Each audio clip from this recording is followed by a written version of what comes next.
category. You know, God has commanded and he's put you and placed you into position, you know, in ministry and whatever you do. You go out and you sing different venues, even if you're not at your local assembly serving. He's placed you wherever you go. That's ministry. And we don't need to take it lightly. Every time that we assemble together, you know, it's an honor to be before the people. Now, just keep in mind that somebody that's less fortunate than you, somebody that's going through something that's hurtful, and they're looking for you. So don't take it for granted. You just get the mic and I'm going to just get up here and sing and do my thing today.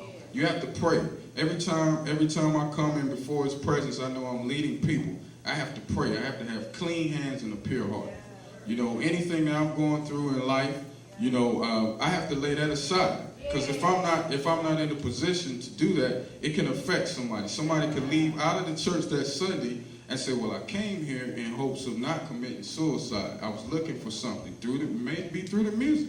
It's not always going to be a pastor or preacher, because we come before them, you know, and a preacher wouldn't have to work as hard to get where the service should have started at if we're being effective in music ministry.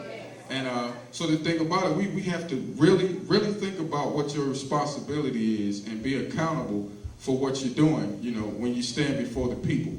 I'm going to wrap this up. I have a lot of other things that I would love to get into, but I want to leave you all with this last thing. And it was something that was shared to me by one of my great mentors. And it says, you know, we all have various church services. Some of us are more traditional than others. In our particular assembly, we don't really have a choir, so it's just straight based on praise and worship. Some open up a choir. I come from that type of church. But on average, what would you say how many songs would be done in the course of a service? You know, anybody, y'all can chirp in as you please, you know. 4 or 5. Well, let's just say 5, for example. Now, what you have to understand, each one of those songs is a message. And first of all, if the message is not applicable to you, if you don't understand what it is that you sing, and if you haven't went through that experience, then that message is, what are you singing? This automatically disqualifies it from being effective, because you're not singing out of experience. And so, you know, we often find that to be a problem, because we got radio-friendly material that everybody wants to hear. But if it's not an experience that you went through, it's not for your house. You know, and it's not, you have to sing something that you've lived and you've been through to be effective. Okay, but what I'm going back to is the fact that each song is a message. So you think about your pastor. We said 5 songs on average at the church. Your pastor has one message to prepare for. You know, he's done one message. We do 5 messages on, give or take 5 messages on Sunday morning. How many hours do you think your pastor spends in preparation for that one message? You know, it could be 12 hours, 24 hours, all week. You know, my father's a pastor, so I watch him spend all week, you know, because he understands the principle. These people are looking for something, you know, and, you know, and a lot of us are in ministry and get paid for what we do. So that makes it even more accountable, you know.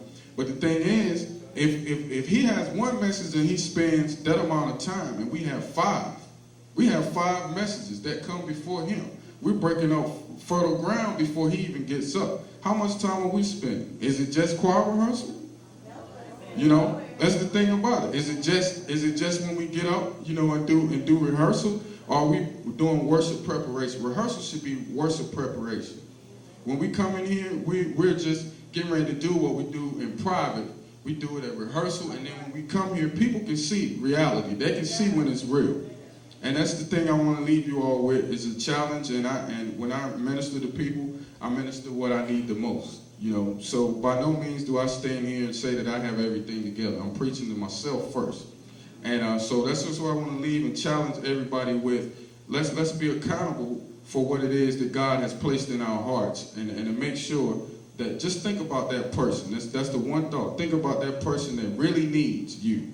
And so you got to put your attitudes aside. You can't come in and say, well, I'm tired, I worked hard today. All that's got to go to the side, because you're leading the people, and they don't need to feel that weight from you. It's already enough weight that's sitting out in the audience.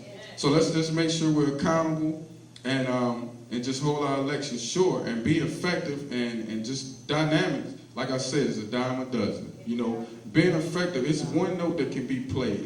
That can destroy yokes, and in the service, that's it for today. You know, I've seen many occasions where, we come in and the music is on such a high, the pastor doesn't even have to minister. And that's when you're really being effective in ministry. And that's just what I want to leave you all with. I love you all, and I appreciate the opportunity to come minister to you all. And hopefully when I have more time, because I prepared a whole about 2-hour sermon here, but when we have more time, you know, as Mark Green sees fit, we'll come back and just appreciate the opportunity, and y'all be blessed.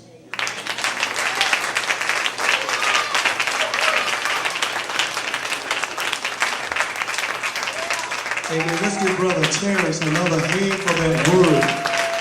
Amen.